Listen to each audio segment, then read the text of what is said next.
Teología de la Pontificia Universidad Javeriana ha venido celebrando el Día de San Jerónimo con un evento académico donde los invitados exponen algún tema que tenga que ver precisamente con la vida y obra de San Jerónimo o con el aporte que ha hecho a la hermenéutica.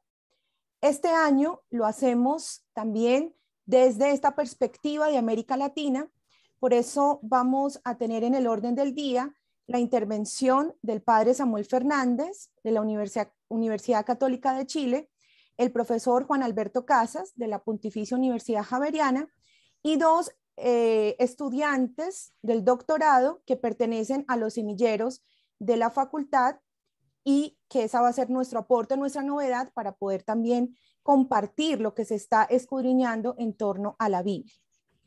Entonces vamos a comenzar con el padre Samuel Fernández y luego con el profesor Juan Alberto Casas. Ustedes tendrán la oportunidad de hacer preguntas de estas dos intervenciones, las pueden hacer por el chat y nosotros pues las vamos haciendo a los expositores. Luego de esta sesión de preguntas pasaremos a la intervención de los dos estudiantes de los semilleros y al final tendremos otra ronda de preguntas para que ustedes por favor las vayan elaborando y las pueden ir haciendo en el chat. Damos inicio entonces con el padre Samuel Fernández, que nos hablará de Jerónimo y de Principi, de Orígenes, el traductor y su contexto. El padre Samuel Fernández es chileno, sacerdote diocesano, doctor en Teología y Ciencias Patrísticas del Agustinianum de Roma. Desde 1997 enseña en la Facultad de Teología de la Pontificia Universidad Católica de Chile, en la cual desde el 2008 es profesor titular. Su campo de investigación es la teología cristiana de los primeros siglos, en especial la cristología y la teología trinitaria. Ha publicado ediciones de textos de Orígenes, Atanasio, Hilario y otros autores patrísticos. Actualmente trabaja en un proyecto de investigación acerca del Concilio de Nicea. Desde 2019 es miembro de CUIDA, el Centro de Investigación del Abuso y la Adversidad Temprana de la Pontificia Universidad Católica de Chile. Padre Samuel, agradecemos mucho su presencia entre nosotros y le damos el espacio para que nos pueda compartir su investigación. Muchas gracias. Bien, pues muchas gracias. Yo también parto agradeciendo a los organizadores de esta interesante reunión y agradeciendo, ¿no es cierto?, de que efectivamente la figura de San Jerónimo esté tan presente en una facultad de teología que está tan vinculada naturalmente a la Sagrada Escritura. Mi idea sería contextualizar la exégesis de San Jerónimo y naturalmente su relación con Orígenes. Y naturalmente hay que comenzar por poner en su contexto la misma exégesis patrística. Hoy día nosotros con nuestras perspectivas contemporáneas muchas veces hemos mirado sin darnos cuenta de la riqueza que existe en la exégesis patrística y por otra parte sin conocer los motivos que llevaron a a que se constituyera este tipo de exégesis. Si nosotros comenzamos, ¿no es cierto?, en la misma época del Nuevo Testamento, incluso antes de que comenzara, o sea, justamente en la experiencia cristiana, justo posterior, ¿no es cierto?, a la Pascua de Jesús, uno de los grandes problemas que enfrentó la primera comunidad fue justamente la de la observancia legal. Es decir, los textos inspirados que tenía la comunidad, que eran fundamentalmente lo que hoy nosotros llamamos el Antiguo Testamento, indicaban una cantidad de cosas y prescribían una cantidad de cosas que efectivamente los primeros cristianos no cumplían. Entonces se producía un problema, ¿no es cierto?, respecto de qué hacemos, por ejemplo, con la ley de la lepra, qué hacemos nosotros con las prescripciones alimenticias, qué hacemos también con los textos que tienen que ver con el templo, una vez que el templo está destruido. Entonces la primera pregunta, digamos, la exégesis espiritual, la exégesis alegórica, no surge, digamos, espontáneamente, ¿no es cierto?, por un, digamos, exceso de tiempo que tenían los autores, sino que responde a una dificultad. La dificultad era precisamente esa. ¿Qué hacemos nosotros con los textos de lo que nosotros llamamos el Antiguo Testamento? Los consideramos palabra de Dios, pero a la vez no los observamos, o no los observamos plenamente, o observamos algunas cosas sí y otras no. Entonces, ¿de qué manera se estructuraba ese problema? En el siglo II ya surgen voces, tenemos ahí sobre todo en el ámbito gnóstico y en el ámbito de los marcionitas, voces muy fuertes que van a tender, sobre todo en el ámbito de los marcionitas, a decir, aquí la solución es simplemente desligarse de las escrituras de Israel, que no tienen nada que ver con la revelación cristiana. ¿Por qué? Porque vemos que hay una discontinuidad entre el mensaje de Jesús y el mensaje de la ley, ¿no es cierto? Por así podríamos decir que la tensión paulina entre la ley y la gracia, en Marción se transforma ya no en tensión, sino que se transforma en una antítesis.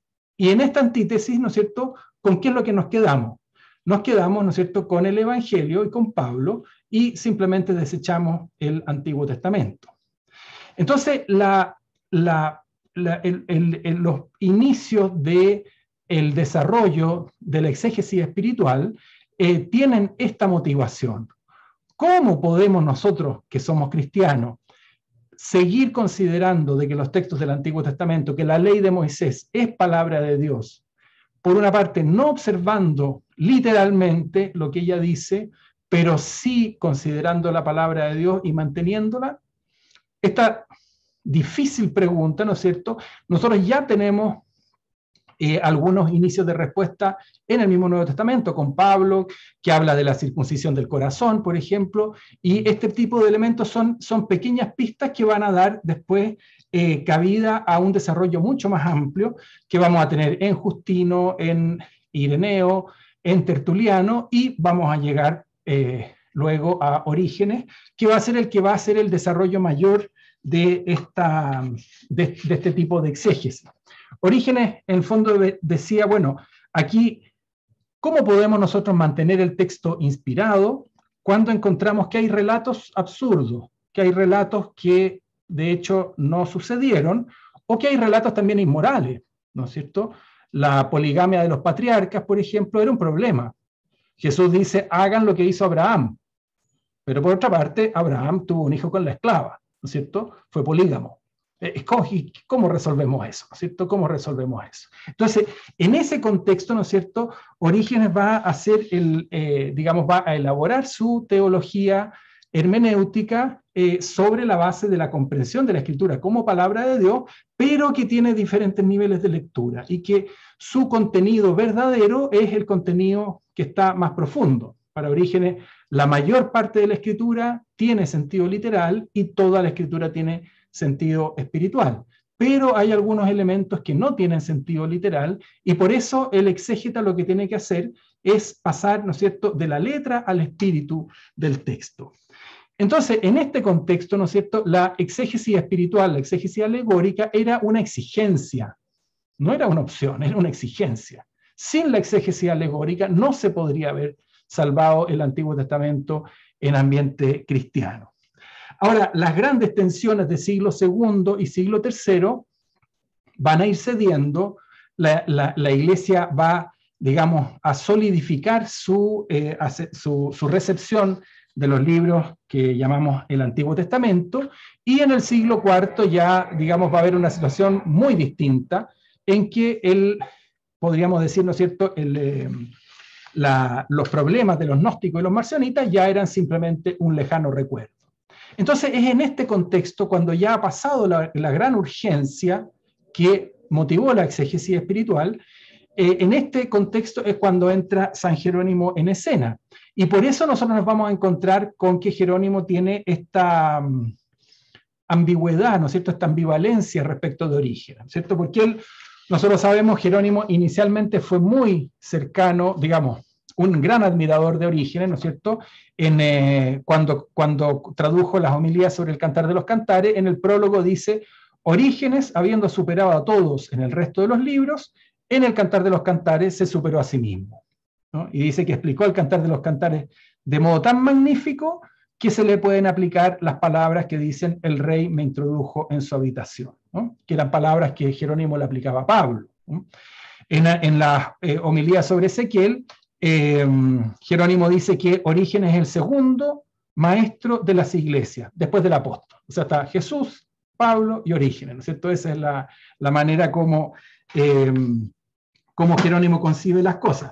Pero, ¿qué es lo que pasa? En el fondo, la exégesis espiritual comienza a tener ciertos excesos en ambientes de discípulos ya lejanos de Orígenes, y ahí se produce la ruptura entre Jerónimo y los origenistas, ¿no es cierto? Y se va a volver del más fervoroso defensor de Orígenes, se va a volver el más férreo adversario de Orígenes, ¿no es cierto? Porque si representan a Jerónimo con un león, ¿no es cierto?, es porque, digamos, también representa un poco el genio que tenía, ¿cierto?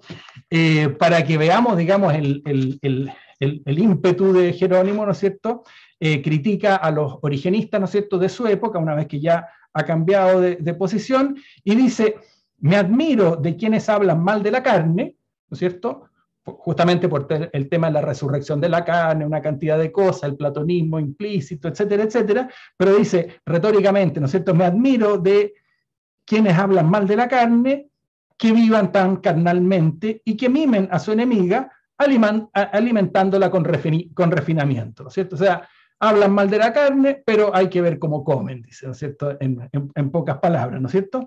Tal vez quieran cumplir la escritura que dice: amad a vuestros enemigos y haced el bien a los que os persiguen. Esto es simplemente para ver, digamos, la violencia de la polémica que se produjo, en la cual también participó Rufino de Aquilea como un gran defensor de Orígenes.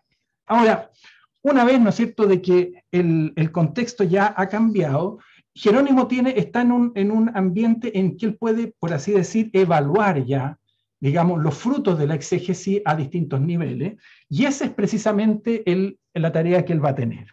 Cuando nosotros pensamos en Jerónimo, pensamos fundamentalmente en Jerónimo en su relación con la escritura, pensamos fundamentalmente en dos dimensiones, ¿no es cierto?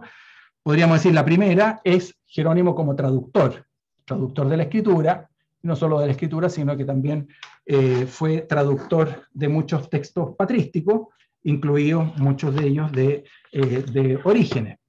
Y por otra parte, lo tenemos como comentarista de la escritura. Escribió muchísimo, ¿no es cierto?, comentarios de la escritura. Entonces, lo que yo quisiera destacar simplemente es un par de textos, uno de Jerónimo en cuanto traductor y otro de Jerónimo en cuanto comentarista, ¿no es cierto? Bueno, la carta 57 de Jerónimo nos introduce en su manera de comprender la labor del traductor, ¿cierto? Él toma aquí un texto de Cicerón y lo comenta, pero en el fondo lo que es interesante es que él dice: no se debe traducir palabra por palabra, sino que se deben traducir las ideas, ¿no es cierto? Se debe traducir el sentido, no las palabras, ¿no? Un texto suyo dice, ¿no es cierto?, tomado de la carta 57, dice: la traducción literal de una lengua a otra oculta el sentido. Fíjense que, digamos, la traducción literal oculta el sentido. Lo mismo, ¿no es cierto?, que la hierba exuberante ahoga el sembrado, ¿no? Y la frase que se ciñe servilmente a los casos y figuras apenas logra explicar, con largo rodeo, lo que pudiera haber dicho con breves palabras. Entonces, dice, procurando evitar esto, y a petición tuya, el prólogo de una traducción, he traducido al bienaventurado Antonio, de forma que no falte nada en cuanto al sentido, aunque falten algunas palabras, ¿no es cierto? Entonces, podríamos decir, esta gran distinción entre el sentido y la palabra, ¿no es cierto?, es algo que Jerónimo indudablemente que nos aporta hasta el día de hoy. Podríamos decir, ¿no es cierto?, Jerónimo entiende perfectamente que la traducción es una transposición cultural, no es un cambio de palabra por palabra, ¿no es cierto?, es una transposición cultural que naturalmente que exige el conocimiento tanto de la lengua de partida como de la lengua de llegada, y podríamos decir más ampliamente tanto de la cultura de partida como la cultura de llegada. Por otra parte, nosotros tenemos, para ceñirme al tiempo, ¿no es cierto?, tenemos a Jerónimo como comentarista de la escritura. Uno de sus comentarios más importantes y más conocidos, ¿no es cierto?, es el de el comentario a Isaías, que por lo demás recoge mucho de Orígenes, a pesar de que Jerónimo no lo dice. O sea, Jerónimo, incluso cuando se volvió antiorigenista, siguió observando, digamos, las reglas fundamentales del exégesis de Orígenes y siguió utilizando muchas veces comentarios que no han llegado hasta nosotros, ¿no? Yo estoy convencido que la frase eso de conocer a Cristo, conocer a la Escritura, desconocer la Escritura, desconocer a Cristo, es algo que hace eco de un texto de Orígenes. Ahora, me interesa leer un breve texto, ¿no es cierto?, de Isaías, del comentario de Isaías. Dice: vuestra tierra quedará desierta, ¿no es cierto? Ese es Isaías 1:7. Y Jerónimo dice: esto se cumplió parcialmente en el tiempo de los babilonios. O sea, él entiende que aquí hay una profecía que tiene que ver con un hecho histórico, ¿no es cierto? Esto se cumplió parcialmente en el tiempo de los babilonios, que incendiaron el templo, destruyeron Jerusalén, cuando los samaritanos poseyeron la tierra, etcétera, etcétera, etcétera. Pero continúa: pero más plenamente y más perfectamente también describe lo que ocurrió bajo el cautiverio romano, ¿cierto? O sea, en el fondo la profecía de Isaías se cumple con el destierro, con la destrucción por parte de los babilonios, y luego más perfectamente dice con la cautividad romana. En otro texto dice que en realidad esa destrucción se refiere a la pasión de Cristo, y también hay unas lecturas espirituales. En otros textos, ¿no es cierto?, nos dice, hay un texto también tomado de Isaías que habla de la opresión a los pobres. Dice, eso naturalmente que se dice respecto de aquella época, pero también se dice a propósito de nuestros jefes, ¿no es cierto? Entonces, aquí nuevamente nosotros tenemos que el comentario, ¿no es cierto?, también Jerónimo lo comprende como una transposición cultural, ¿no es cierto? Es una transposición, no es simplemente el texto, sino que es el texto y el receptor, y el lector, ¿cierto? El lector con su contexto, el lector con su historia. Por eso, ¿no es cierto?, y con esto concluyo, la labor del biblista, tanto la labor de traductor como la de comentarista de la escritura, es comprendida por Jerónimo como un proceso de transposición cultural, ¿cierto?, de transposición cultural. Y por lo tanto, digamos, a propósito del tema fundamental de este seminario, ¿no es cierto?, o sea, la sensibilidad al contexto cultural, que ha sido algo que se ha destacado en la teología latinoamericana, podemos decir que tiene como precursor, ¿no es cierto?, a estos autores patrísticos y de una manera particular, ¿no es cierto?, a San Jerónimo. Muchas gracias. Padre Samuel, agradecemos muchísimo su intervención. Nos quedamos entonces con Jerónimo, traductor, hermeneuta y comentarista, ¿no?, que es desde su exposición. Muchísimas gracias. Damos paso al profesor Juan Alberto Casas, quien nos va a hablar de Jerónimo como hermeneuta. El profesor Juan Alberto Casas es doctor en teología, magíster en teología, licenciado en ciencias religiosas. Es diplomado en orígenes del cristianismo, en espiritualidad de la docencia universitaria y en pastoral educativa académica de la Pontificia Universidad Javeriana de Bogotá. Tiene estudios de teología contextual de la Universidad Libre de Ámsterdam, de lectura popular y comunitaria de la Biblia en la Universidad Centroamericana José Simeón Cañas en El Salvador, y de diálogo interreligioso y reconciliación del Swedish Theological Institute de Jerusalén en Israel. Es profesor de tiempo completo en el área bíblica de teología de la Facultad de Teología de la Pontificia Universidad Javeriana. Al profesor Juan Alberto también agradecemos que esté acá entre nosotros y nos comparta esta investigación que ha hecho sobre San Jerónimo. Tienes la palabra. Bueno, muy buenas tardes y muchas gracias por esta invitación. Quisiera organizar esta presentación en 3 secciones. La primera, retomando esta dimensión de la cual ya ha hablado el padre Samuel en torno a Jerónimo como traductor. La segunda, hacer alguna presentación, decir algunas palabras en torno al carácter hermeneuta de Jerónimo mismo, para finalizar con algunos desafíos de la propuesta de Jerónimo a los creyentes y exégetas del siglo XXI. En primer lugar, una traducción que deja huella en la historia. En su carta apostólica Scripturae Sacrae Affectus, con motivo del 16º centenario de la muerte de San Jerónimo, el Papa Francisco señaló que, abro comillas, Europa medieval aprendió a leer, orar y razonar en las páginas de la Biblia traducidas por Jerónimo. La Sagrada Escritura se ha convertido así en una especie de inmenso vocabulario y de atlas iconográfico del que se han nutrido la cultura y el arte cristianos. La literatura, las artes e incluso el lenguaje popular se han inspirado constantemente en la versión jeronimiana de la Biblia, dejándonos tesoros de belleza y devoción. Hasta aquí la cita del Papa Francisco.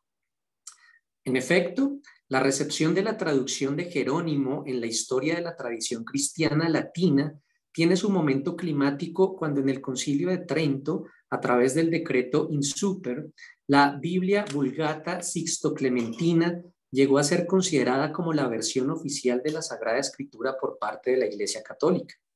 Su impronta aparece reconocida incluso en el numeral 22 de la Constitución Dogmática Dei Verbum del Concilio Vaticano II, y asumiendo el mandato de los padres conciliares, Pablo VI impulsó la revisión de la traducción de la Vulgata, promulgada finalmente en 1979 por Juan Pablo II como la edición típica neovulgata a través de la Constitución Apostólica Scripturarum Thesaurus. Sin embargo, podríamos preguntarnos cómo los contemporáneos de Jerónimo acogieron su traducción. ¿La apreciaron en todo su valor? Basta leer los diversos prefacios de Jerónimo, las cartas de Agustín y la apología de Rufino. En general, los pocos biblistas occidentales anteriores y coetáneos de Jerónimo realmente muestran poco interés por las cuestiones filológicas e históricas. Insisto, biblistas occidentales. Según muchos, la obra de Jerónimo rechazaba la Septuaginta y su trasfondo legendario de origen milagroso, que promovía su carácter divinamente inspirado para seguir la autoridad de los judíos. Su versión, que sin duda no podría competir en autoridad con la Septuaginta, resultaría portadora de confusiones e incertidumbres más que de aclaraciones. Además, sus comentarios a los textos sagrados carecerían de novedad, ya que una vasta extensión de estos constituiría simplemente una copia de los comentarios escritos por Orígenes, considerado hoy en día como el mayor exégeta de la antigüedad cristiana. Algunos, como Agustín, aprobaban y alababan la revisión de los 70 para eliminar los errores que con el tiempo se habrían infiltrado en ella, pero no querían oír hablar de una nueva traducción proveniente del hebreo. Frente a estas críticas, Jerónimo, en su prefacio a los libros de Samuel y Malaquías, declara que no pretende condenar a la Septuaginta, que no quiere sustituir en la liturgia los venerables textos por los suyos, que solo quiere hacer obra de erudito que, en palabras del mismo Jerónimo, desea arrancar a los hebreos el arma que más esgrimía. Finalmente, los antiguos se sintieron gradualmente conquistados por la nueva traducción, hasta acabar por desplazar a las anteriores versiones que parecían insustituibles a causa de su prolongada aceptación y uso. El mismo Agustín, en el libro cuarto de Doctrina Cristiana y en el libro séptimo de Civitate Dei, pese a haber hecho todo lo posible para disuadir a Jerónimo de tan ardua empresa, admiró y alabó más de una vez la bondad de la futura Vulgata respecto a las anteriores versiones. De esta manera, la creciente aceptación de la labor filológico-bíblica llevada a su máxima expresión por Orígenes en Oriente y por su discípulo Jerónimo en Occidente, no cierra un sentido original atado a un idioma sagrado particular, como pudo llegar a ser considerado el griego de la Septuaginta, sino que lo aprecia dialécticamente en función de toda traducción posible.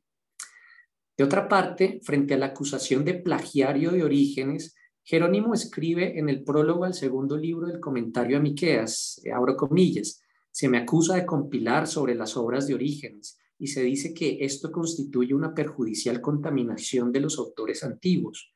Yo, por el contrario, considero un elogio grandísimo semejante acusación, porque me complace imitar a aquel que, estoy seguro de ello, es del agrado de todas las personas juiciosas. Hasta aquí las comillas. A continuación, tras haber recordado a algunos autores latinos que imitaron a los griegos, el estridonense hace observar cómo Hilario de Poitiers copió deliberadamente a Orígenes unas 40.000 líneas en su comentario a los Salmos. Esta confesión jeronimiana, además de hacernos conocer la admiración del autor hacia Orígenes, revela el amplio uso que hizo del prolijo comentario origeniano de, entre otros, los profetas menores.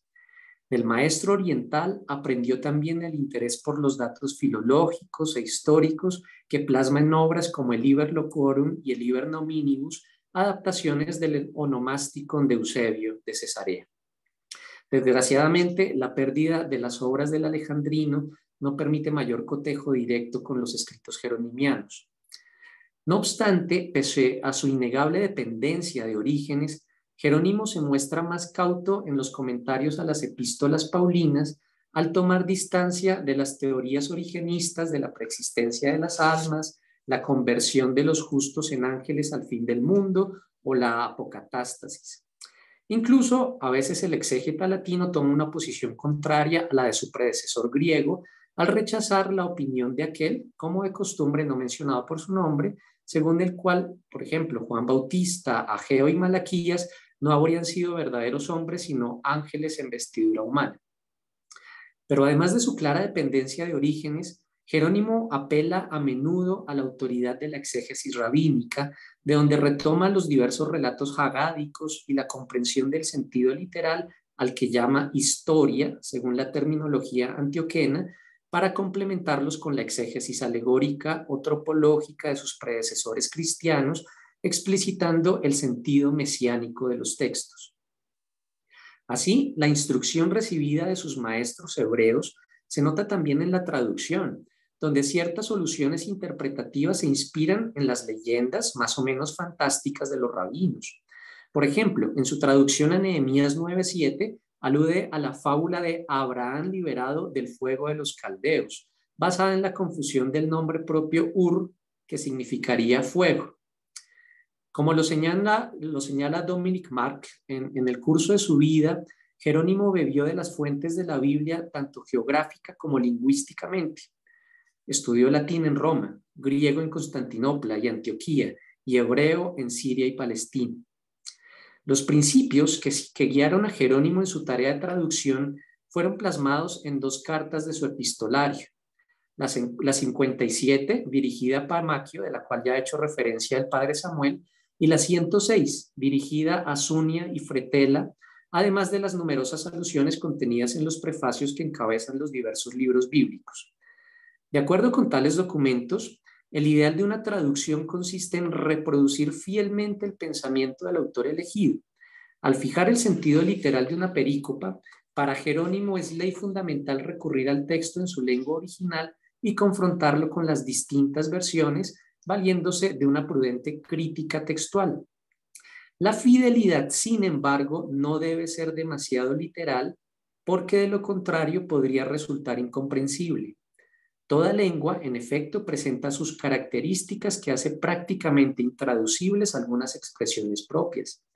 En este caso, una fidelidad meramente verbal debe sustituirse por una traducción más libre que se abstenga del servilismo de la letra para dar de manera clara, con otras palabras, el genuino sentido del original. Porque, afirma Jerónimo, hay muchas palabras en su comentario a la carta a los Efesios que no pueden traducirse a la letra del griego al latín, ni del hebreo al griego, ni recíprocamente del latín al griego o del griego al hebreo. Hasta ahí Jerónimo. Frente a semejantes dificultades, Jerónimo aconseja la regla áurea, que es la siguiente. Un traductor inteligente debe traducir con propiedad en su lengua los idiotismos de la lengua extranjera. Cuando el sentido es expresado de manera clara y fiel, sería perjudicial pretender dar una versión literal que no refleje las distintas propiedades de ambas lenguas. Además, al determinar el sentido literal, según Jerónimo, no basta considerar el valor de cada palabra, sino que es preciso tener en cuenta el contexto próximo y remoto. Establecido el sentido literal, Jerónimo procede a construir encima el edificio alegórico, porque, según su afirmación en su traducción a Ezequiel, es inútil leer según el sentido literal o echar solo los fundamentos de la historia sin añadir el tejado. De igual modo, no es posible poner encima del edificio bellísimos tejados si sus fundamentos no son sólidos. Para el sentido espiritual o típico, Jerónimo no emplea nunca la división tripartita entre alegoría, analogía y tropología. En la práctica, solo reconoce en la Biblia dos significados, uno literal y otro superior, llamado con frecuencia o preferencia sentido típico. Segunda apartado, de la traducción a la interpretación bíblica, la dimensión hermenéutica de Jerónimo. Jerónimo, que tanto estudió la Biblia y cuyas numerosas obras versan casi únicamente sobre ella, no dejó ningún tratado orgánico en torno a su naturaleza, a su carácter inspirado o a su relación con las formulaciones dogmáticas. Ni siquiera como exégeta explicitó nunca de manera clara y distinta los principios fundamentales de la hermenéutica. Estos solo pueden obtenerse después de un examen atento de su método exegético.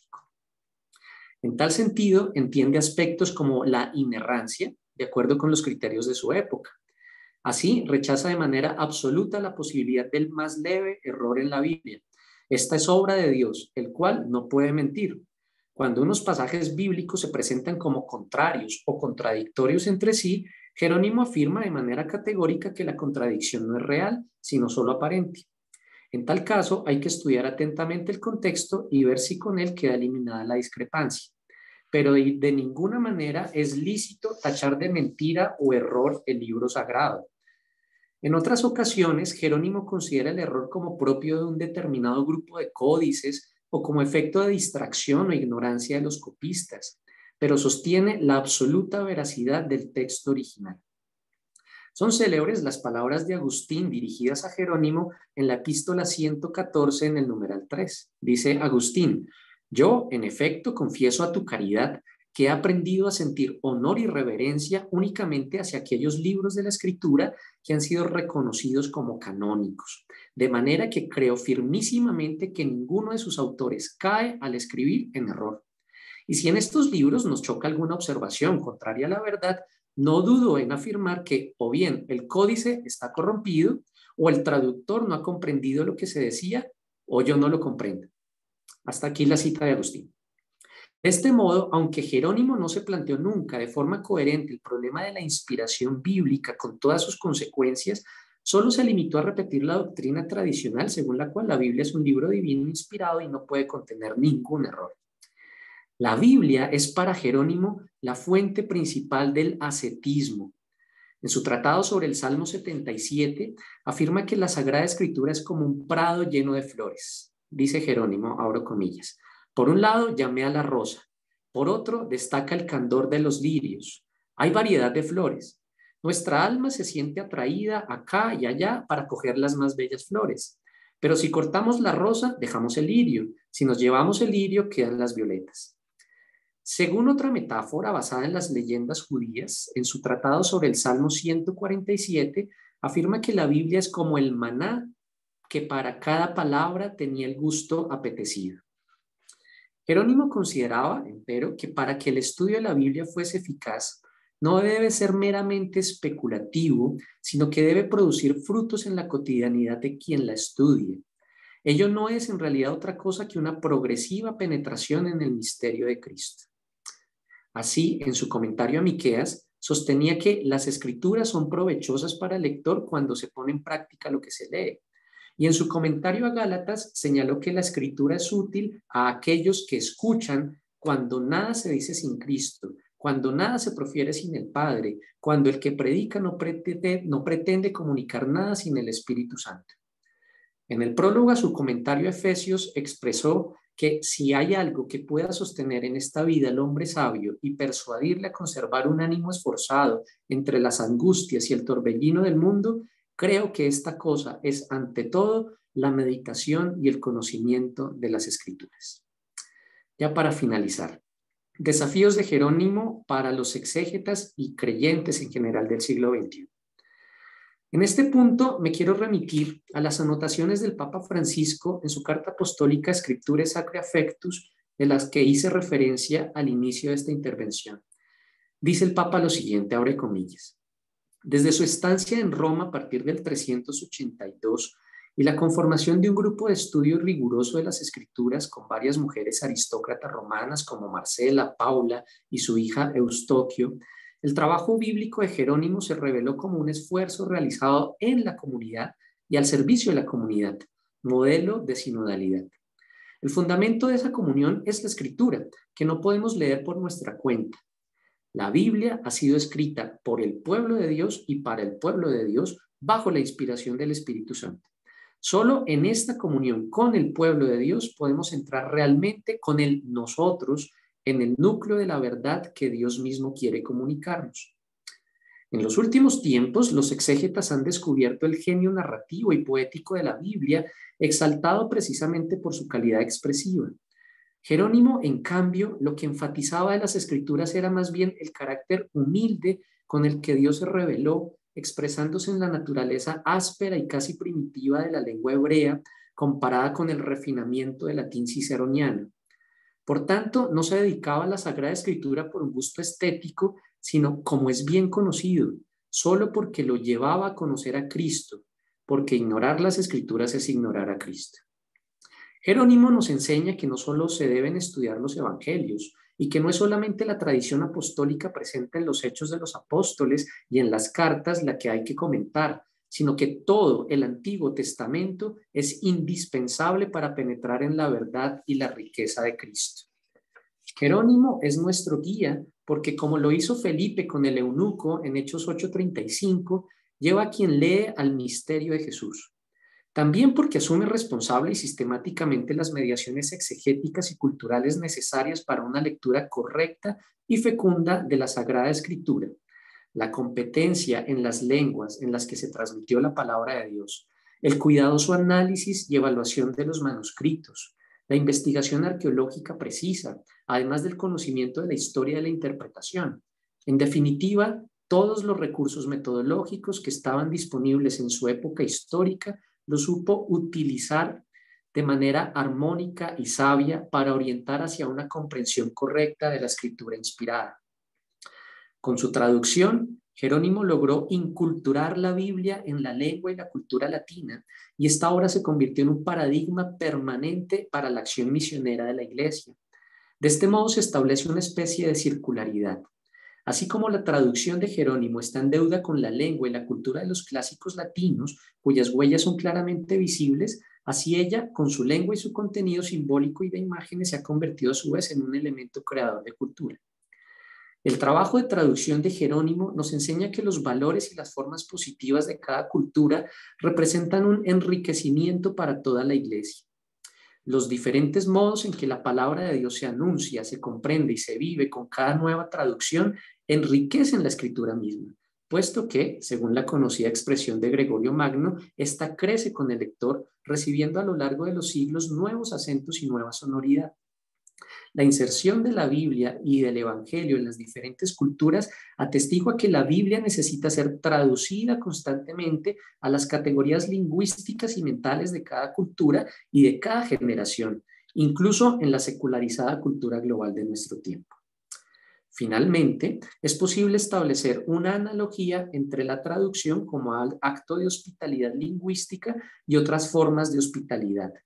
Por eso, la traducción no es un trabajo que concierne únicamente al lenguaje, sino que comprende, de hecho, a una decisión ética más amplia que está relacionada con toda la visión de la vida.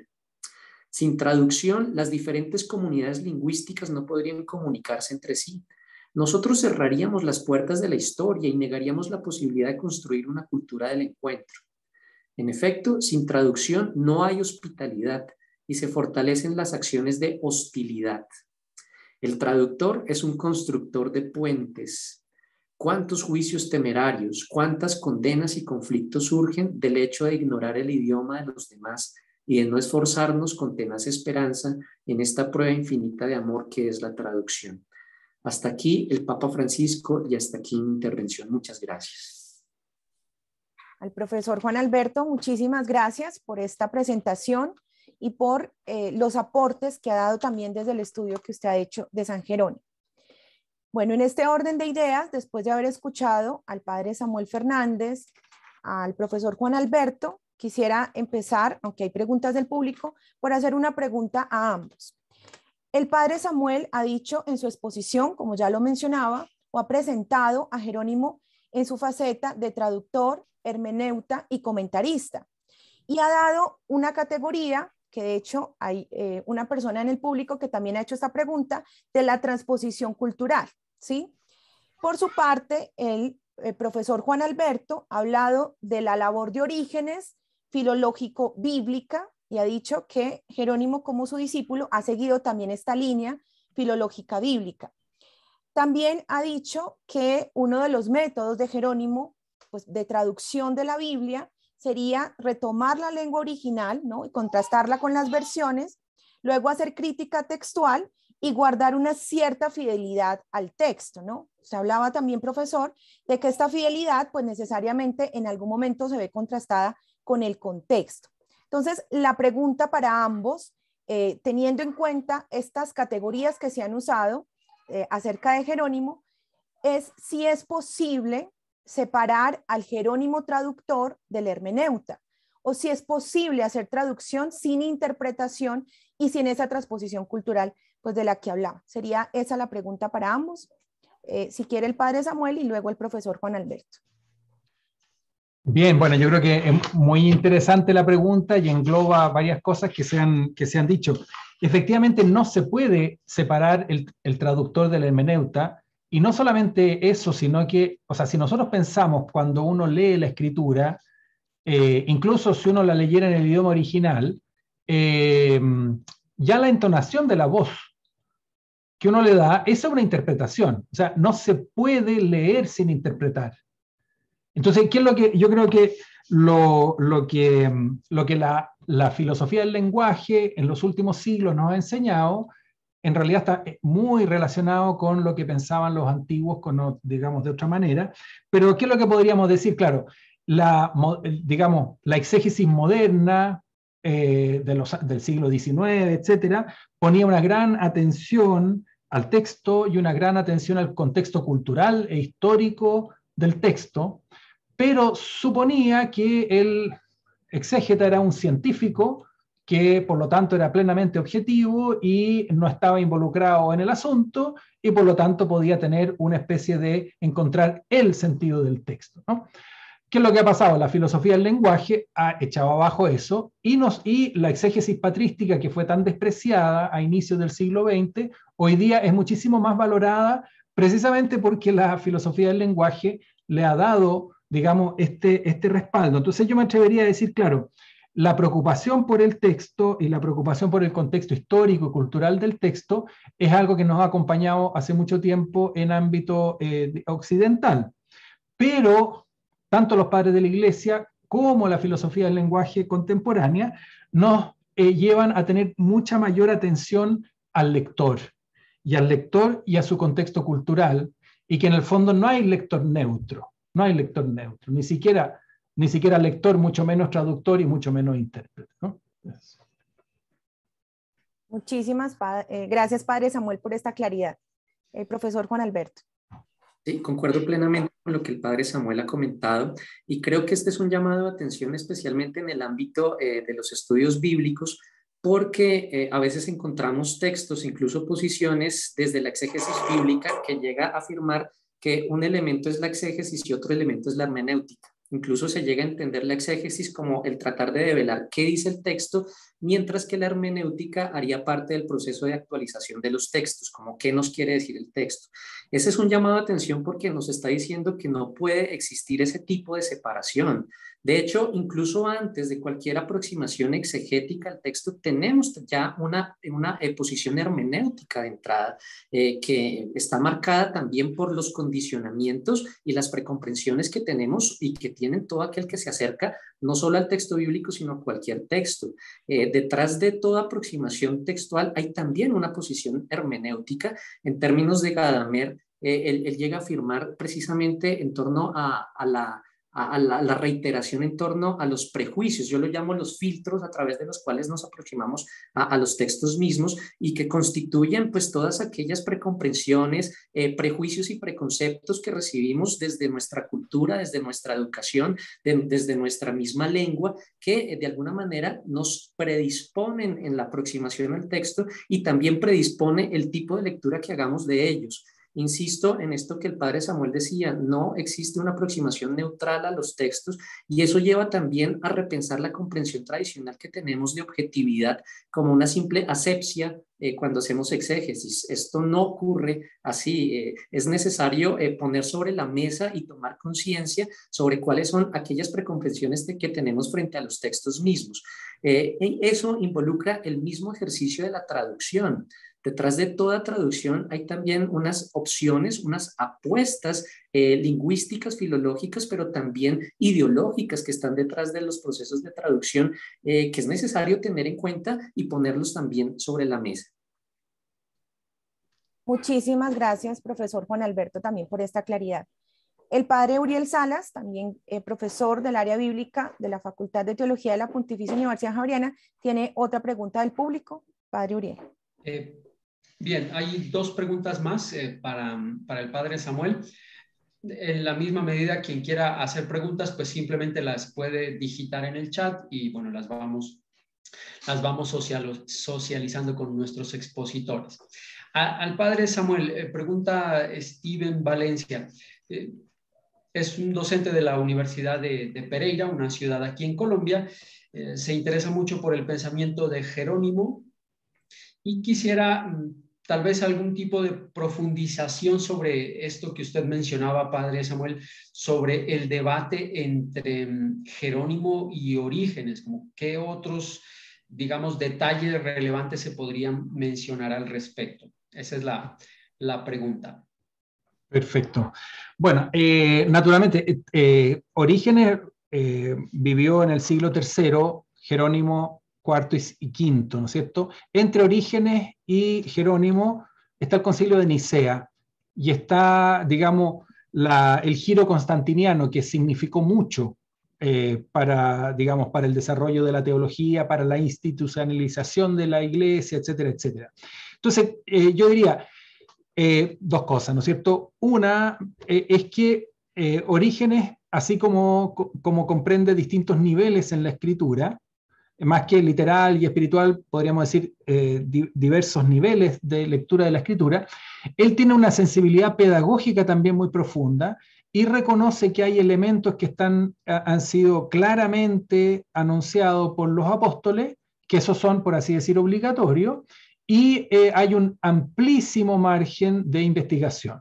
Esa es la situación de Origen en el siglo III. Pocos puntos firmes y un amplio ámbito de investigación. Ahora, esa investigación, digamos, se realiza en círculos mejor formados. O sea, si uno compara, es bien interesante, si uno ha leído los comentarios bíblicos de Orígenes que están dirigidos al círculo más, digamos, mejor formado, y los mismos temas uno a veces los ve en una homilía, uno se da cuenta de qué modo él pedagógicamente, digamos, adecúa la exposición al auditorio, ¿no? Ahora, ¿qué es lo que pasa? Por ejemplo, el De Principis, posiblemente el De Principis comenzó a circular no porque Orígenes quisiera, sino que porque se le fue de las manos.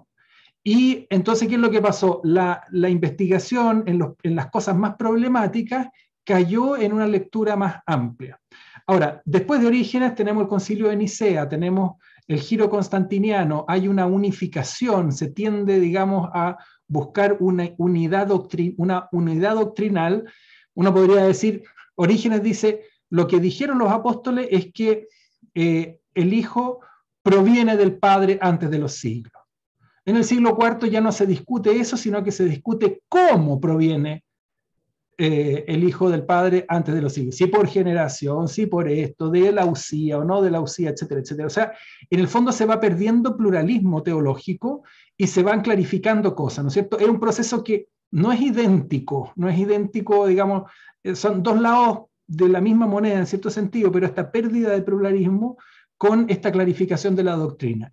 Entonces, cuando llega, digamos, Jerónimo, hay un ambiente teológico y eclesial muy distinto del de Orígenes, y naturalmente que hay cosas que, dichas en el siglo V, ya después de Nicea, etcétera, etcétera, suenan muy mal.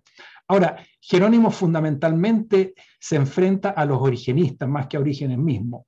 Y obviamente que ahí, digamos, son los grandes problemas, ¿no es cierto? Jerónimo, Teófilo de Alejandría, que ya había tenido las primeras ondas, digamos, antiorigenistas, y Epifanio, ¿no es cierto? Eso hacen equipo contra Rufino y Juan de Jerusalén, que van a defender a Orígenes, ¿no es cierto? Y ahí va a haber una cosa que se va a extremar mucho. Y, por ejemplo, cuando Juan Alberto decía los puntos digamos, problemáticos de Orígenes, mencionó la apocatástasis, la preexistencia de las almas, que efectivamente provienen de Orígenes, pero las transformaciones de ángel a hombre, cosas de ese tipo, posiblemente ya no son de Orígenes, sino que son de algunos discípulos o son extrapolaciones del propio Jerónimo. Entonces, en el fondo, el conflicto mayor es justamente con los origenistas de esa época. Bien, muchas gracias, padre Samuel. Bueno, una pregunta que está aquí muy puntual, dicen o pide una profundización sobre esa frase de Orígenes: conocer las Escrituras es conocer a Dios. Claro. O sea, a ver, es una frase que está en el prólogo del comentario de Jerónimo a Isaías, y que es bastante conocida porque además está en el breviario. Entonces, ahora, si uno, yo no lo he hecho así formalmente, pero si uno ve la combinación de textos bíblicos y ve algunos conceptos que están ahí, se ve claramente que es Orígenes el que está detrás, ¿no es cierto? A nosotros no nos llegó el comentario de Orígenes a Isaías, pero, por ejemplo, o sea, la idea de que los profetas son evangelistas es una idea que está en Orígenes, y es una idea bastante poco común. Entonces, si uno empieza a ver la combinación de los textos, las ideas que hay detrás, etcétera, etcétera, es bien posible que la frase desconocer las Escrituras, desconocer a Cristo, provenga de Orígenes, ¿no es cierto? Siempre uno tiene la secretísima esperanza de que aparezcan más textos de Orígenes, y ustedes saben que de vez en cuando eso sucede, ¿no es cierto? Aquí hay hace poco aparecieron unas 500 páginas de Orígenes que se desconocían, que eran de homilías sobre los salmos, que están ya editadas y traducidas, etcétera, etcétera. Así que, y de ahí surgen, ¿no es cierto?, comprobaciones y una cantidad de cosas, y, digamos, el sueño siempre es que aparezca por ahí en algún monasterio bizantino un fondo de manuscrito y podamos comprobar estas teorías, ¿no? Muy bien, muchas gracias, padre Samuel. Vamos a continuar entonces con la presentación de esta tarde, y como les decía, quien tenga preguntas y cuestiones, pues las puede escribir en el chat. Muchas gracias. Muchísimas gracias, padre Uriel. Muchísimas gracias nuevamente al padre Samuel y al profesor Juan Alberto. Vamos a continuar entonces ahora con dos estudiantes del doctorado que nos van a compartir en torno a los semilleros que tenemos en la Facultad de Teología. El primero de ellos pertenece al semillero de investigación en hermenéutica bíblica latinoamericana, aprendiendo a ver de un modo diferente.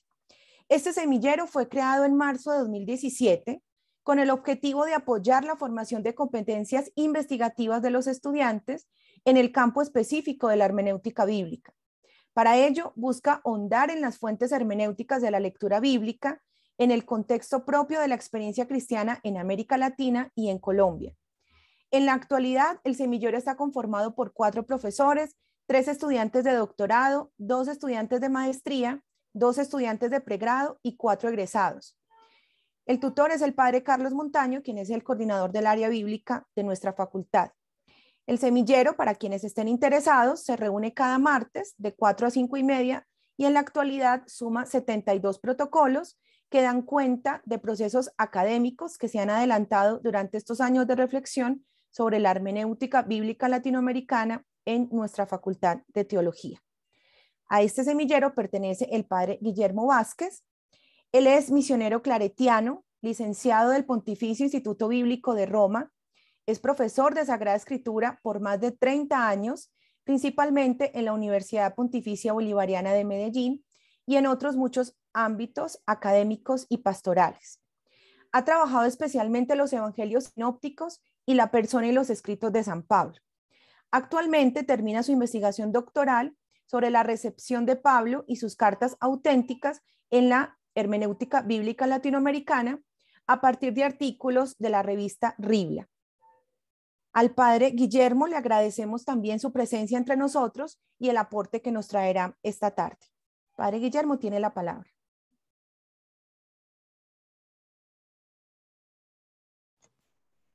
Muchas gracias, Paula Andrea. Un saludo muy fraternal para todas las personas presentes. Y a mí me corresponde hacerles una presentación del semillero con motivo de esta celebración. Tengo el gusto de presentarles pues el semillero de investigación en hermenéutica bíblica latinoamericana, aprendiendo a ver de un modo diferente, que con el semillero de hermenéutica y patrística, ambos semilleros de nuestra Facultad de Teología pueden considerarse un homenaje en vivo al santo patrono de los estudios bíblicos, Eusebio Jerónimo de Estridón, presbítero y doctor de la Iglesia, patrono de los estudios bíblicos, cuya memoria honramos hoy con este encuentro. Nuestro semillero de investigación en hermenéutica bíblica latinoamericana fue creado, ya nos dijeron algunos de estos datos que yo tengo acá en la presentación, fue creado el 2 de febrero del año 2017, de modo que cumple ya casi 5 años de constante actividad. Se reúne cada 15 días durante el tiempo lectivo y lleva cuenta de las actividades y las reuniones en protocolos puntuales que ya suman más de 70. Comenzó con el tutor profesor José Alfredo Norato y 8 estudiantes de pregrado en la licenciatura de Teología, 3 mujeres y 5 hombres. Y ha ido creciendo, tanto que actualmente somos 15 miembros, 4 profesores, 3 estudiantes de doctorado, 2 de maestría, 2 de pregrado, 2 egresados del pregrado y 2 de la maestría. Por el semillero han pasado además 22 estudiantes, uno de doctorado, 6 de maestría y 15 de pregrado. Por supuesto, siempre son grupos de hombres y mujeres.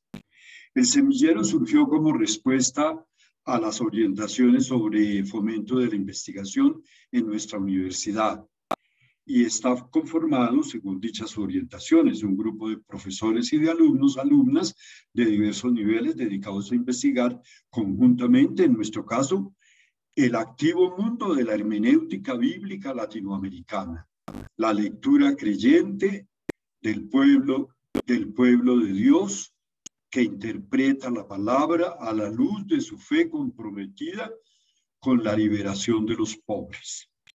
El tutor actual del semillero es el padre Carlos Montaño. Los profesores José Alfredo Norato, Edgar López y la profesora Meribeti Rodríguez comparten el proyecto investigativo con alumnos, alumnas del pregrado, la maestría y el doctorado. Nuestro semillero adelanta actualmente una investigación sobre autores y autoras colombianos que cultivan o han cultivado la hermenéutica bíblica latinoamericana, tales como Maricel Mena, Carmina Navia, Aníbal Cañaveral, el misionero claretiano Gonzalo de la Torre, el presbítero salesiano Mario Pérezón, el presbítero jesuita Neftalí Vélez, tempranamente desaparecido, el laico Fernando Torres, el presbítero Alberto Camargo, y se podrían mencionar algunos más y algunas más. Además de las reuniones periódicas de cada semestre, el semillero realiza un buen número de actividades como encuentros con otros grupos similares, visitas a experiencias de lectura popular de la Biblia, presencia en congresos y encuentros celebrativos, presentando o no ponencias en dichos eventos. Y el semillero puede presentar lo que pudiéramos llamar un amplio portafolio de actividades realizadas, productos terminados, proyectos en marcha y proyectos por culminar. Me atrevo finalmente a compartir mi experiencia personal en el semillero,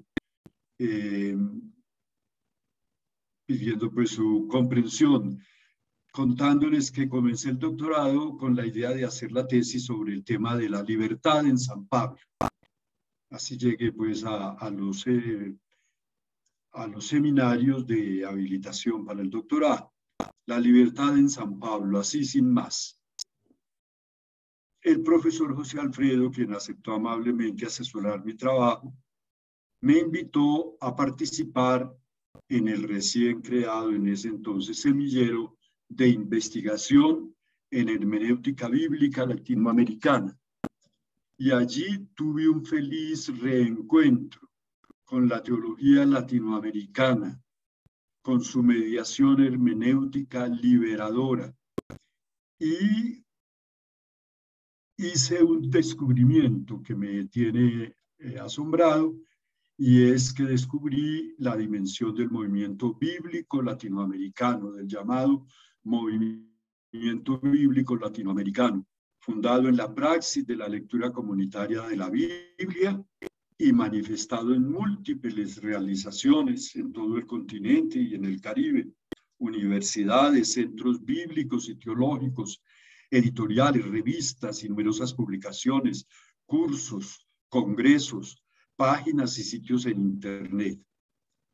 En este movimiento que es ecuménico y eclesial, la figura del apóstol San Pablo y la interpretación de sus cartas auténticas ha ido ganando importancia, de manera que estudiándolos en el contexto de la hermenéutica bíblica latinoamericana se podrá prestar algún servicio al proceso de recepción de la Sagrada Escritura en nuestras comunidades cristianas. Este es el tema de la investigación que adelanto mientras participo, y gracias a que participo del semillero, aprendiendo a ver de un modo diferente en hermenéutica bíblica latinoamericana. Feliz memoria de San Jerónimo, que nos enseñó a leer las Sagradas Escrituras como profecía para la realidad concreta que vivimos. El profesor José Alfredo Norato me facilitó amablemente algunos de los datos que les he compartido. Buenas noches. Muchísimas gracias, padre Guillermo, por este compartir desde su experiencia, en este caso docente, como biblista, y pues ahora realizando una tesis doctoral, ¿no? A partir de este semillero. Muchísimas gracias. Damos ahora paso a otro estudiante del otro semillero que tenemos en la Facultad de Teología. Él es Kenny Lavacude. Pertenece al semillero de investigación en hermenéutica y padres de la Iglesia. Este semillero está activo desde el 6 de febrero de 2017. Busca fomentar las competencias investigativas en los estudiantes, abordando en profundidad y desde una intencionalidad actualizante el trabajo realizado por los padres de la Iglesia, con el fin de difundir la riqueza del aporte de su pensamiento. Además, este semillero ofrece a los miembros un aporte significativo a la elaboración del trabajo de grado, ya sea en desarrollo de contenidos específicos o en competencias investigativas aplicadas a dicho trabajo. Entre sus miembros se encuentran 2 profesores, 3 estudiantes de maestría, 2 estudiantes de pregrado, 2 candidatos al doctorado, un egresado de la maestría y un egresado del doctorado. Kenny Lavacude es director ejecutivo de la Fundación San Antonio, es candidato a doctor en teología de nuestra facultad, es magíster en teología de la Universidad Javeriana, licenciado en filosofía e historia de la Universidad Santo Tomás en Bogotá y realizó estudios de doctorado en historia antigua en la Universidad de Salamanca en España. además de múltiples estudios y especializaciones en gerencia y finanzas. A Kenny también le damos nuestro agradecimiento por estar entre nosotros y le damos entonces también la palabra. Muchas gracias, Kenny. Muchísimas gracias y buenas tardes para todos y para todas. Yo quiero presentarles una breve ponencia sobre un aspecto de San Jerónimo, que es su vida como viajero. Tal vez hay muchos tópicos que se han analizado sobre San Jerónimo, pero uno muy interesante es San Jerónimo como viajero. A San Jerónimo le tocó vivir una época muy interesante, no solamente pensando en su tiempo, sino también para la historia de la humanidad y sobre todo para la historia del occidente contemporáneo, para todo el occidente, que fue el paso y la transformación del Imperio Romano en el mundo cristiano que nosotros conocemos. Entonces, esa experiencia de vida tiene que ver muchísimo con lo que fue él como intelectual, lo que fue como biblista, lo que fue como ser humano. Entonces, quiero presentarles a San Jerónimo como viajero en una triple dimensión: el hombre que viaja realmente de un sitio a otro, que va de un sitio a otro; el hombre que viaja a través de sus cartas, cartas que van y cartas que vienen desde el sitio donde él está y hacia el sitio donde él reside; y finalmente un viaje que considero yo que tuvo mentalmente y que nunca se detuvo desde su clausura en Belén hasta el día de su muerte, yendo con sus ideas, con su cabeza, a los distintos lugares del Imperio Romano, tanto de Oriente como de Occidente. Como viajero incansable, San Jerónimo es un personaje más que autorizado para acompañar la reflexión sobre las ciudades romanas en su tránsito hacia ciudades cristianas. En efecto, la vida de San Jerónimo transcurrió entre el Oriente y el Occidente romanos hasta hallar finalmente descanso en el monasterio de Belén. No obstante, se pueden identificar dos itinerarios más en la vida del monje: el de sus cartas y el de su mente. Ambas vagaron de un lado al otro del imperio. Primero, la primera ruta: la vida de San Jerónimo a través de la geografía imperial. Jerónimo nació hacia el año 347, cuando reinaban los hijos de Constantino, que eran Constancio y Constante, en Oriente y en Occidente respectivamente. Y nació en la ciudad dálmata de Estridón, que hoy en día puede estar cerca a Croacia, aunque realmente la ciudad de Dalmacia no se ha identificado arqueológicamente. Sobre la infancia de Jerónimo no se tienen noticias de la época, pero suponemos que transcurriría como de cualquier niño, entre los juegos, las risas, bajo el cuidado de sus padres y maestros, dado que pertenece a una familia acomodada, de manera que se podía dar ciertos gustos y ciertos lujos. Desde temprana edad, consideremos más o menos entre los 10 y los 12 años, que era el ciclo educativo primario en el Imperio Romano, y posteriormente, hasta cerca de los 20, Jerónimo se encontraría en Roma haciendo sus estudios de gramática y de retórica, mientras que iba teniendo también contacto social con distintas personas del imperio, que para ese entonces era muy diverso. No solamente estaban los romanos de toda la vida, sino que también estaban los romanos por adopción, y también estaban los pueblos llamados bárbaros, que eran los extranjeros principalmente del otro lado del Rin y de más allá del desierto árabe.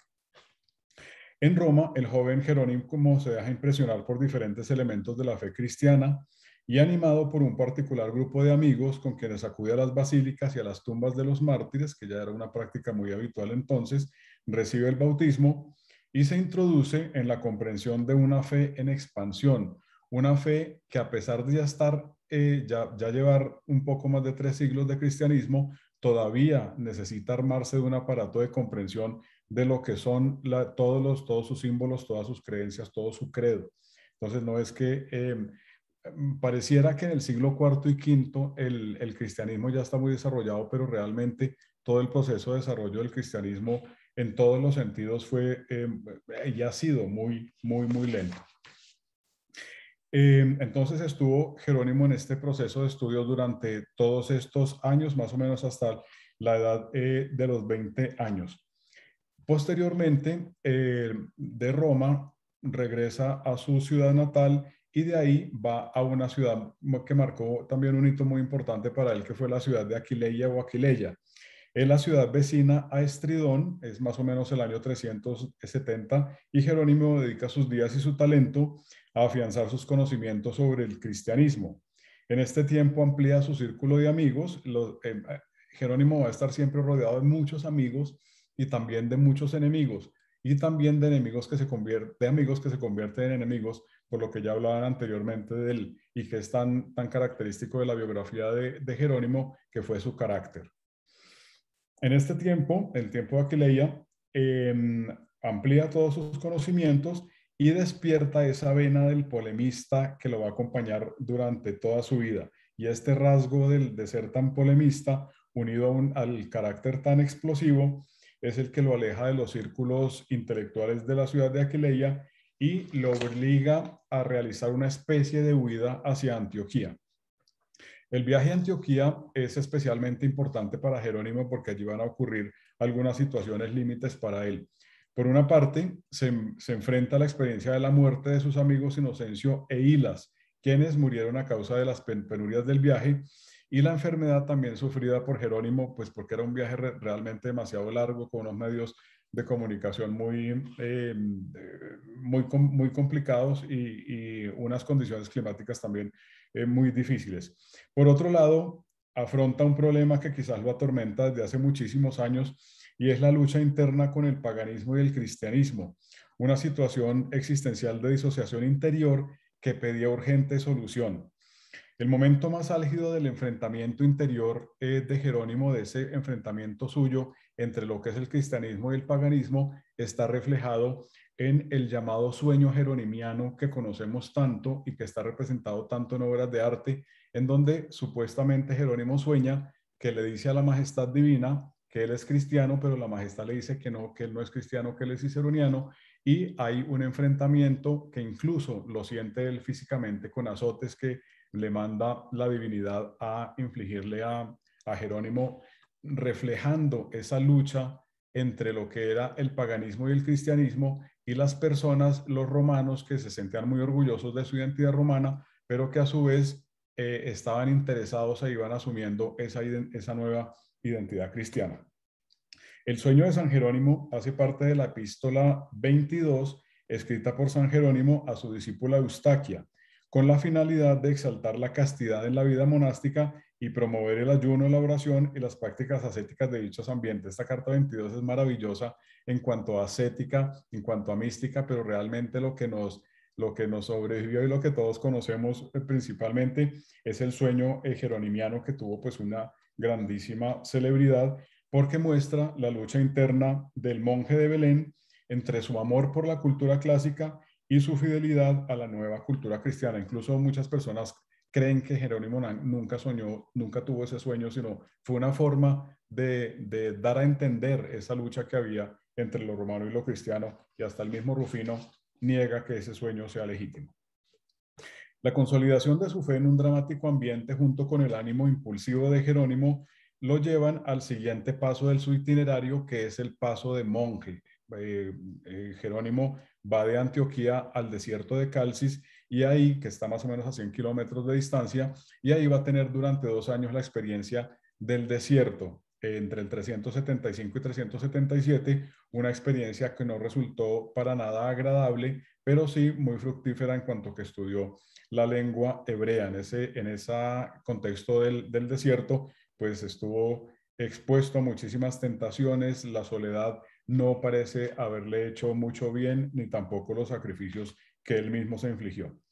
Para paliar la crisis de esa amarga experiencia que estaba significando su estancia en el desierto, Jerónimo busca el abrigo en una vida espiritual, una experiencia corporal y en el estudio de las escrituras y de la lengua hebrea.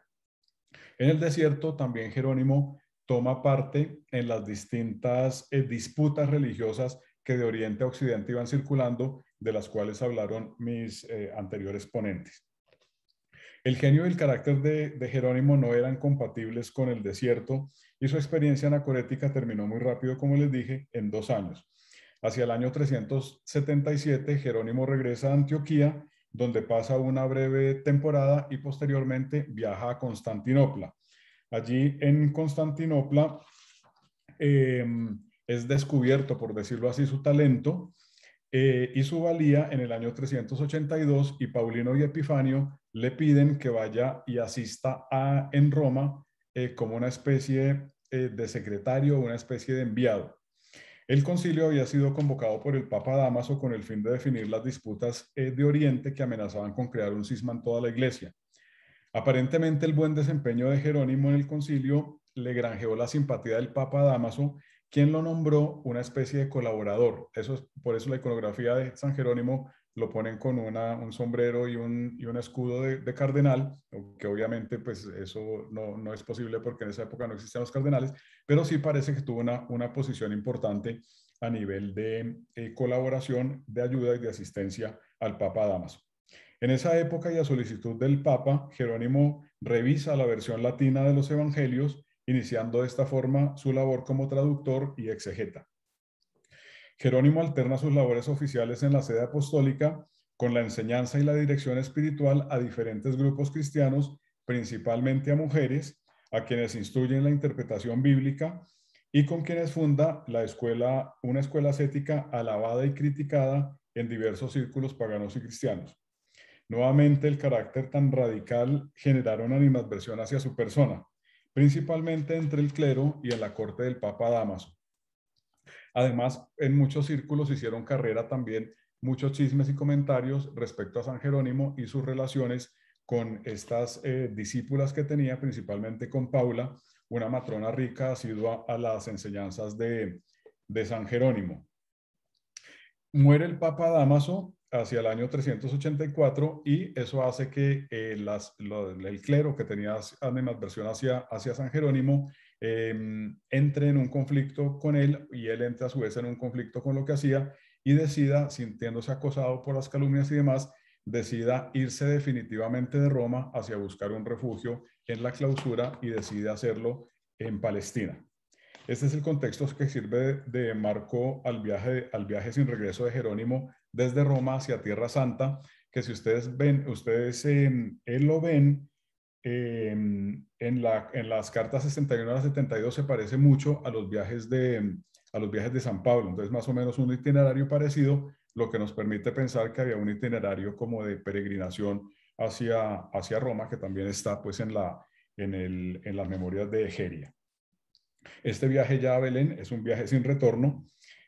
Ahí en Belén continúa una frenética actividad. Sigue Jerónimo en su monasterio y siendo director espiritual de otros 2 monasterios de monjas que funda, su trabajo como polemista y propagandista de la ortodoxia cristiana, al tiempo que se dedica a la traducción, a la producción de textos exegéticos, doctrinales y teológicos de gran importancia para la configuración del aparato doctrinal de la Iglesia. Jerónimo ve cómo se apaga su vida en acontecimientos que le dan muchísima tristeza y muchísima frustración. Uno es el azote de los pueblos bárbaros a la ciudad del imperio. No perdamos de vista que San Jerónimo era un romano que se sentía orgulloso de su romanidad, y al ver que su imperio cae, entre comillas, en manos de los bárbaros, él sufre por la pérdida de esta ciudad que, de la misma forma que Agustín, consideraba que podía haber sido la ciudad de Dios, aunque luego traslada todo este pensamiento de la ciudad de Dios hacia la ciudad de Jerusalén. Otro elemento que le causó mucha pena y frustración fue la destrucción de sus monasterios, el suyo y el de las mujeres a mano de los pelagianos, y la muerte de sus más cercanos y fieles amigos y seguidores. Él llegó a tener la tentación de irse a Roma por estas circunstancias, pero finalmente perseveró y se quedó en Belén. Aunque no se sabe con certeza la fecha de la muerte del monje, ocurriría finalizando la segunda década del siglo V, que es como lo estamos celebrando hoy en día.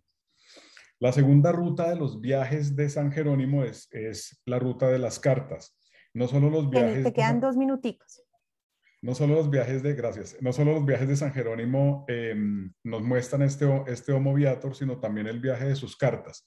Hay cartas que desde las primeras cartas son las cartas de Antioquía, posteriormente hay un grupo importante de cartas, son las cartas del desierto de Calcis, y el grueso mayor de cartas son las cartas que van de Belén hacia distintos lugares del Imperio Romano y de distintos lugares del Imperio Romano hacia Belén. Incluso Jerónimo escribe cartas a personajes que jamás conoció y recibe de personajes que nunca vio físicamente y también hacia lugares que no conoció. Entonces, como me queda poco tiempo, me paso pero es muy interesante ver ese viaje de San Jerónimo a través de sus cartas, porque realmente es un viaje muy fecundo, muy lleno de doctrina hacia otros lugares y de recepción de noticias de otros lugares, y él no perdió jamás el contacto con el imperio. Y finalmente me quedaría hablar del tercer viaje, que es el viaje de la mente de San Jerónimo. San Jerónimo, a pesar de haber sido un monje y que la disciplina monástica exige la estabilidad y los distintos votos religiosos, pero sobre todo el de la estabilidad, que permite que la mente del monje se concentre en un lugar para allí identificarse con el único Dios, único y verdadero, y que para eso sea toda su vida.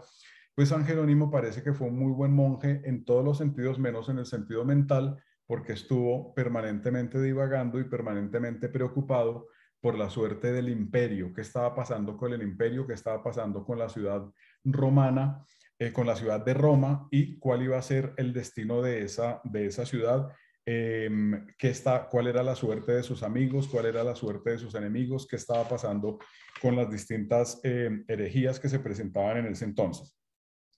Entonces Jerónimo conserva durante su vida la imagen de la vieja romana altiva y victoriosa.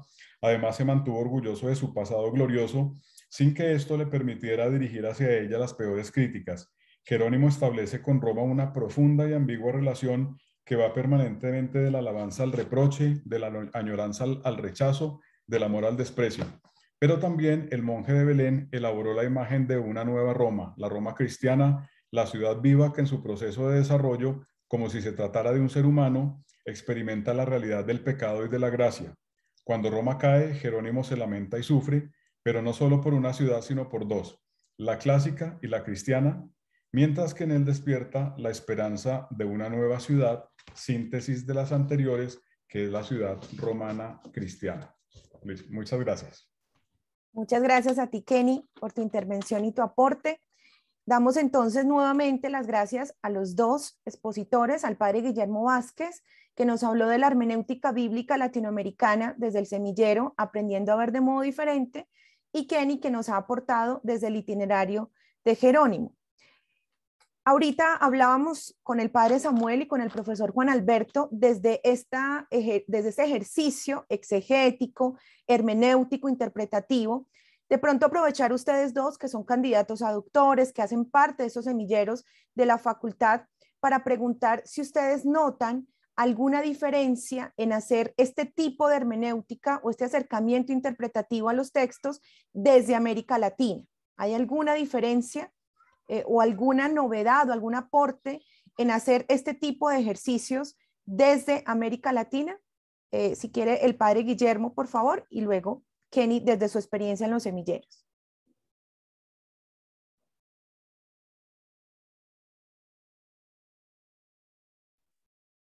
Bueno, no sé, entonces si quieres, Kenny, mientras el padre Guillermo retoma.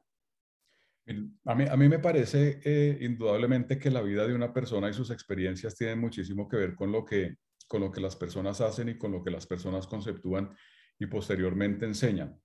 Entonces, el hecho de que San Jerónimo concretamente haya sido una persona que haya experimentado en carne propia esa realidad y esos avatares del imperio, lo que estaba ocurriendo en ese quicio de la transformación del imperio romano en imperio cristiano, esa diversidad y diferencia entre lo que era el occidente y el oriente romanos, yo creo que lo autoriza muchísimo para dar una visión muy contextualizada de lo que son las escrituras y para hablar desde una experiencia y para una experiencia concreta, para un pueblo concreto, y creo que eso lo cualifica.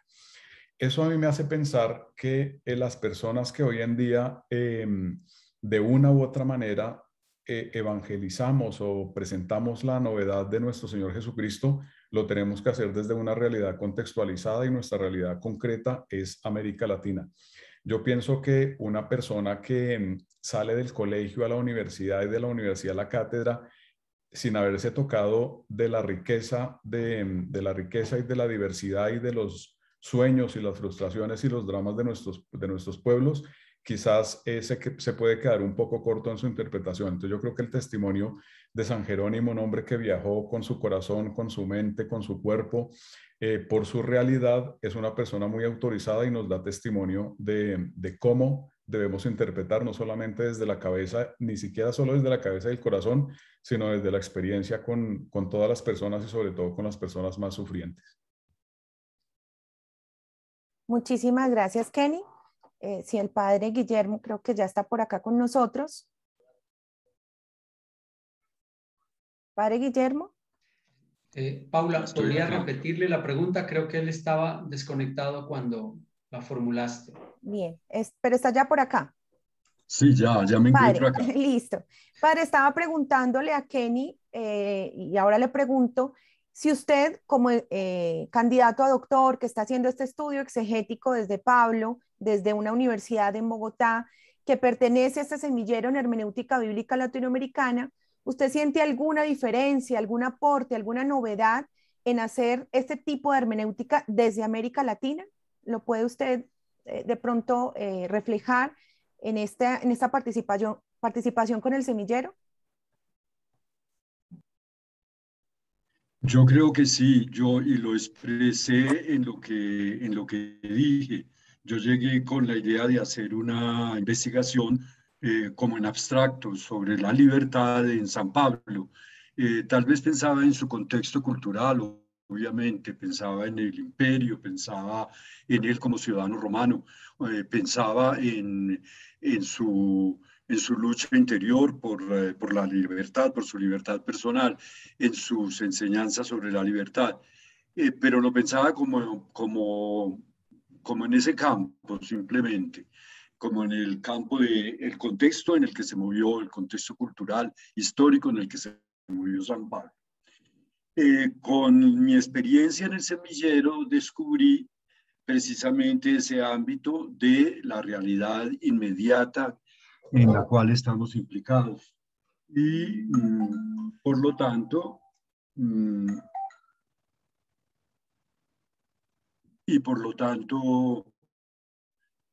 descubrí lo que la teología latinoamericana y las hermenéuticas latinoamericanas nos han entregado en la interpretación muy original de las cartas paulinas, que está en curso también. Entonces, ese fue el gran aporte que encontré, es como, por decirlo gráficamente, aterricé el tema de mi investigación y descubrí, en cierta forma sí lo descubrí, la aplicación del mensaje de las cartas paulinas, especialmente, por ejemplo, en Gálatas. Ya no hay esclavo ni libre, ya no hay hombre ni mujer, ya no hay judío ni griego.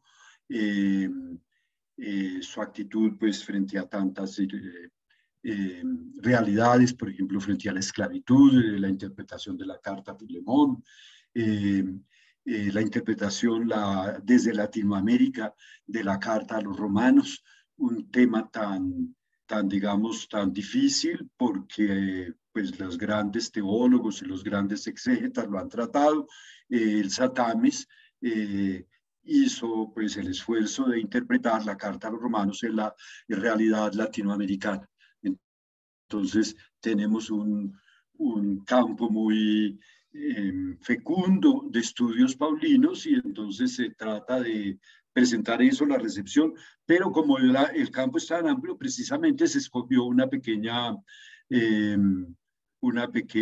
muestra y son los artículos sobre San Pablo y sus cartas auténticas en la revista de interpretación latinoamericana RIBLA. De tal manera que hace como una muestra de un contexto mucho más amplio. Entonces, todo eso gracias a los encuentros del semillero, a los autores que estudiamos en el semillero, al diálogo con los compañeros y compañeras, con los profesores en el semillero. Muy bien, padre Guillermo, muchas gracias. No sé si el padre Uriel tenga alguna pregunta para ya cerrar el encuentro. Bueno, yo quisiera hacerle una pregunta a nuestros dos primeros expositores, al padre Samuel, al profesor Juan Alberto. Decía decía el profesor Juan Alberto que la versión que estaba elaborando Jerónimo, la Neo-Vulgata, por así decirlo, en su momento, fue ganando autoridad y eso generó, digamos que cierto nerviosismo, el hecho de introducir una nueva versión, una nueva traducción.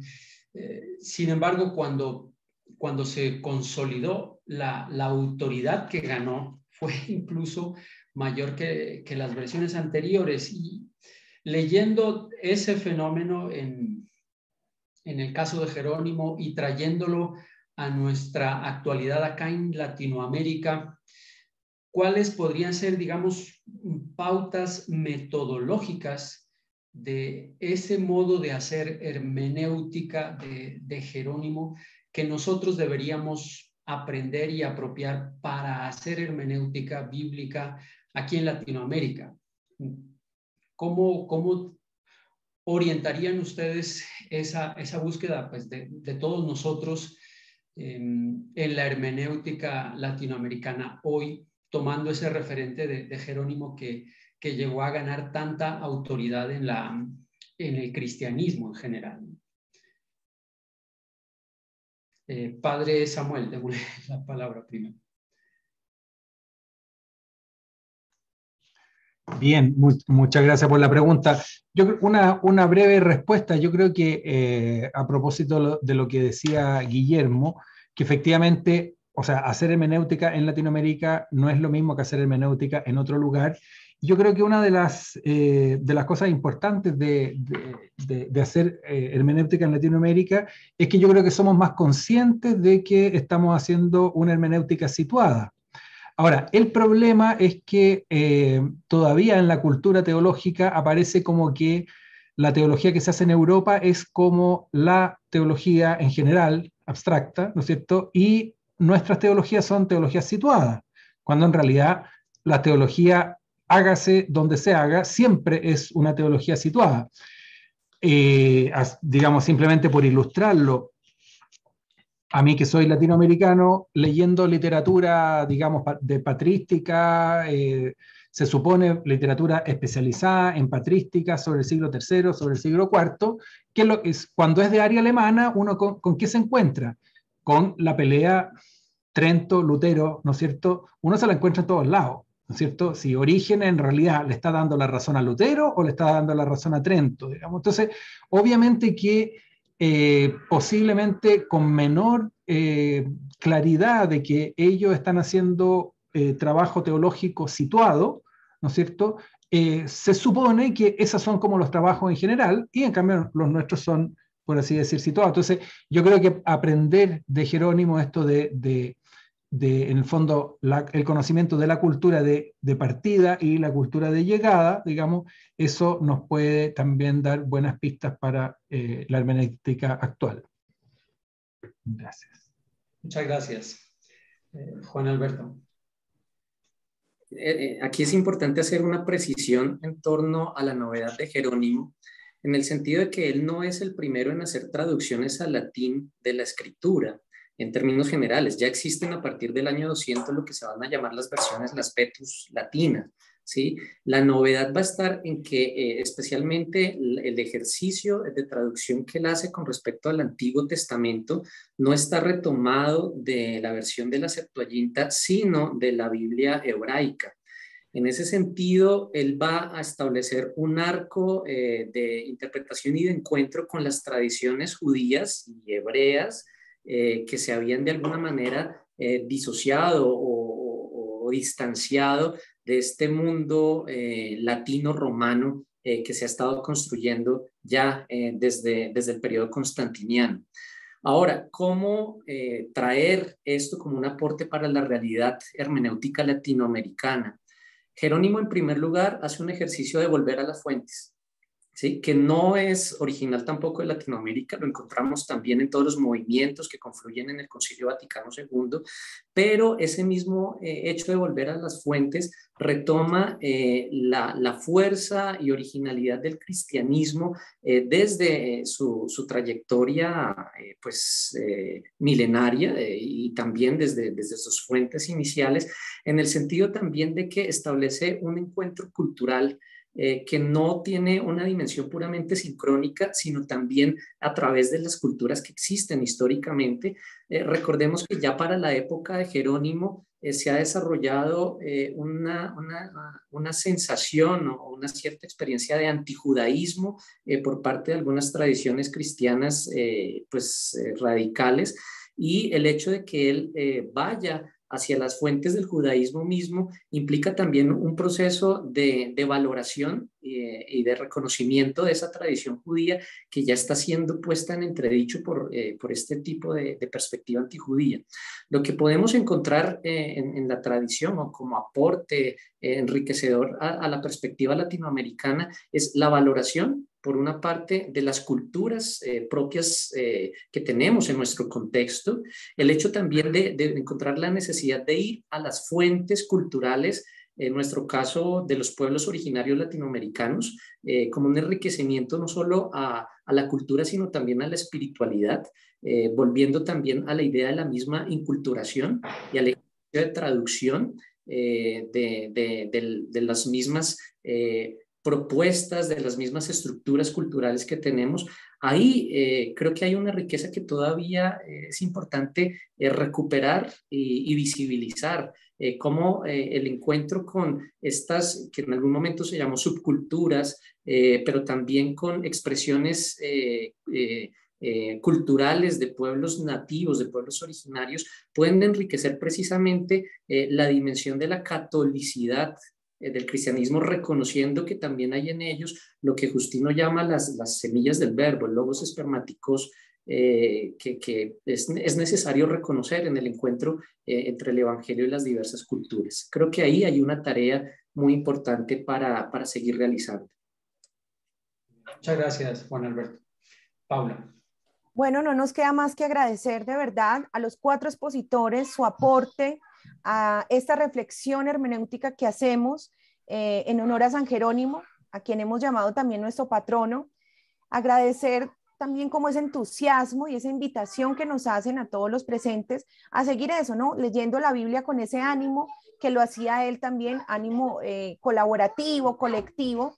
Entonces, agradecer también a los participantes y seguir pendientes de los eventos que hagamos en la facultad. Recuerden que este evento está siendo grabado y lo podrán encontrar en el canal de YouTube de la Facultad de Teología. Muchísimas gracias y buena tarde para todos. Aquí tenemos las semillas del verbo, que son los que seguirán nuestras futuras generaciones siendo biblistas con toda seguridad. Ahí los tendremos. Muchas gracias. Adiós. Tarde. Gracias. Gracias por la invitación. Muchísimas gracias. Gracias a todos los asistentes y gracias, Padre Samuel. Un saludo allá en Santiago. Muchas gracias. Saludos desde aquí también. Juan Alberto, Kenny, Padre Guillermo, un saludo también. Muchas gracias por haber estado con nosotros. Con mucho gusto. Muchas gracias a todos los que se conectaron en esta tarde.